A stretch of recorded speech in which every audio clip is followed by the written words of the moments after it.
Smart album latest version with ப்ரீமியமாக work பண்ணிக்கலாம். Auto pilot mode, colour correction எல்லாமே இருக்குது. இதோட அவுட்புட் பார்த்தீங்கன்னா ஜேபிஜி, பிடிஎஃப், பிஎஸ்டி அந்த மாதிரி எடுத்துக்கலாம். இப்போ வந்து பாருங்கள் டோட்டல் ஃபோட்டோ வந்து பாருங்கள் செலக்ட் பண்ணிக்கிறேன். 113 ஃபோட்டோ இருக்குது.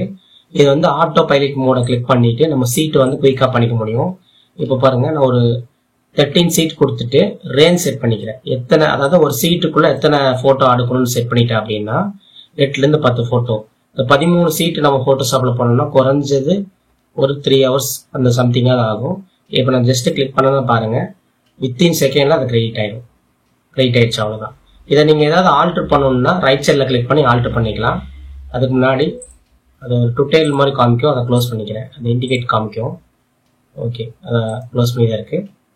ஓகே, இப்போ நீங்கள் ஏதாவது டெம்ப்ளேட் இதில் எனக்கு இந்த மாதிரி ஸ்டைல் பிடிக்கல சேஞ்ச் பண்ணணும்னா ரைட் சைடில் கிளிக் பண்ணி சேஞ்ச் பண்ணிக்கலாம். நீங்கள் பாருங்கள் சேஞ்ச் பண்ணிகிட்டே இருக்கலாம். ஸ்டைல்ஸ் நிறையா இருக்கும், மாற்றிக்கலாம். எனக்கு இந்த ஃபோட்டோஸ் ஏதாவது சேஞ்ச், அதாவது நீங்கள் இந்த லொக்கேஷன் சேஞ்ச் பண்ணணும்னா ஸ்வாப் பண்ணிங்கன்னா ஆட்டோமேட்டிக்காக உங்களுக்கு சேஞ்ச் ஆகும். அதை தான் நீங்கள் ஆல்ட்ரு பண்ணனாலும் பண்ணிக்கலாம். நீங்கள் மேலெல்லாம் நீங்கள் ஆல்ட்ரு பண்ணணும்னா ஷிஃப்ட் ஆல்ட்ரு எதுவும் பிடிக்க வேண்டியதில்லை. டேரெக்டாகவே நீங்கள் வந்து ஜஸ்ட் மவுஸ் மட்டும் வச்சு நீங்கள் ஆல்ட்ரு பண்ணிக்கலாம். இந்த டெம்ப்ளேட் எதாவது சேவ் பண்ணாலும் மேலே சேவ் பண்ணிக்கலாம். நீங்கள் நெக்ஸ்ட் டைம் அதை ட்ராப் பண்ணும்போது வந்துடும். நீங்கள் பாருங்கள் எல்லா சீட்டுமே உங்களுக்கு கடன்னு பண்ணிக்கலாம். உங்களுக்கு இதில் ஏதாவது நீங்கள் வந்து நீங்கள் பேக்ரவுண்ட் வைக்கணும் அப்படின்னாலும் வச்சுக்கலாம். நீங்கள் இப்போ நான் ஒரு சீட் பேக்ரவுண்ட் வச்சு காமிக்கிறேன் பாருங்கள். எனக்கு இந்த ஸ்டைல் ஓகேன்னா இதை டபுள் கிளிக் பண்ணிவிட்டு நான் இங்கே வந்து பார்த்தீங்கன்னா பிஎன்ஜியாக வந்து பேக்ரவுண்ட் இம்போர்ட் பண்ணியிருக்காங்க. டபுள் கிளிக் பண்ணி ஓப்பன் பண்ணிவிட்டு ஜஸ்ட்டு நீங்கள் அப்படியே இந்த மாதிரி எடுத்து விட்டுங்க. விட்டுட்டு ஃபோட்டோஷாப்பில் நம்ம லேயர் வந்து இது பண்ணுற மாதிரி பண்ணிட்டீங்கன்னா அது முன்னாடி போயிடும். இதுக்கு நீங்கள் ஏதாவது ஸ்ட்ரோக் கொடுக்கணும்னாலும் செலக்ட் பண்ணிவிட்டு ரைட் சைடில் பார்த்தீங்கன்னா பார்டர் இருக்கும், அங்கே நீங்கள் கொடுத்துட்டு கலர் என்ன கலர் வேணுமோ நீங்கள் அதை கொடுத்து நீங்கள் வச்சுக்கலாம். நீங்கள் வச்சுக்கலாம். இதில் ஏதாவது டெக்ஸ்ட் மாதிரி ஆட் பண்ணணும்னாலும் பண்ணிக்கலாம். இப்போ நான் ஒரு ஃபோட்டோ இங்கே ஆட் பண்ணிவிட்டு இப்போ பாருங்கள் இப்போ கட்டிங் இமேஜை கூட நீங்கள் ஆட் பண்ணிக்கலாம். கிளிக் பண்ணிவிட்டு இங்கே பாருங்கள் நான் பிஎன்ஜியாக கட் பண்ணி வச்சுருக்கேன். நீங்கள் இதில் ஏதாவது ஆட் பண்ணாலும் பண்ணிக்கலாம். இங்கே பாருங்கள்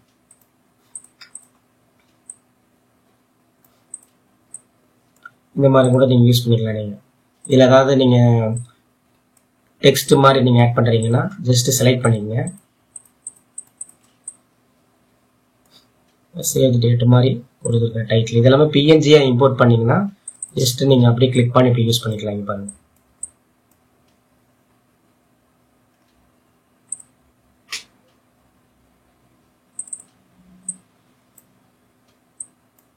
இந்த மாதிரி இருக்குது.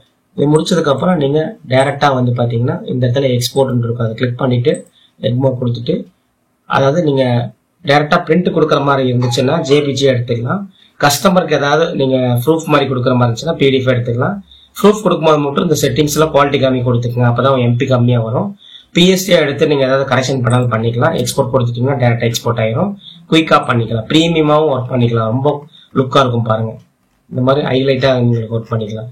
எல்லா ஆப்ஷனுமே இருக்குது. ஃபுல் வீடியோ நம்ம சேனல்லே இன்னொன்று போட்டிருக்கோம், அதை நீங்கள் பாருங்கள்.